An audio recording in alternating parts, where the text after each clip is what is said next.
We need to promote the education at the citizen level and to involve all the stakeholders in this process of improvement.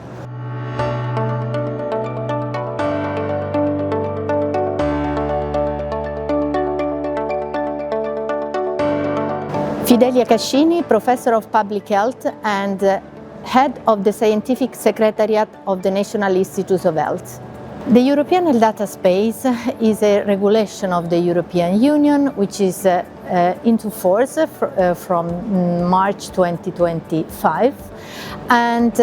it is very relevant for the accessibility and the use of health data for primary and secondary use. It is important because it is useful to make principles and legal basis which are from the General Data Protection Regulation into practice, creating a framework which is specific for the healthcare sector to facilitate the use of large amounts of data, health data in particular, coming from all the European member states, and creating a common framework, an harmonized approach through the member states and across boarding. When we talk about the benefits for public health and the balance between privacy protection and innovation in the healthcare sector, the most important tool that we have available and that will be mostly available in the future is the European Health Data Space Regulation, because within the EHDS framework we will have the possibility to add safeguards and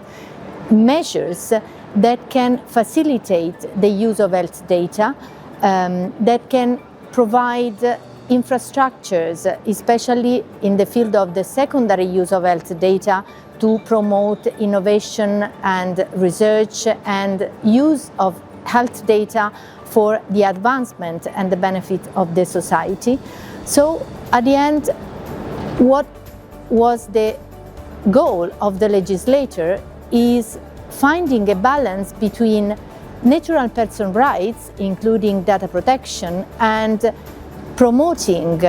competitiveness and development of the European Union society for the benefit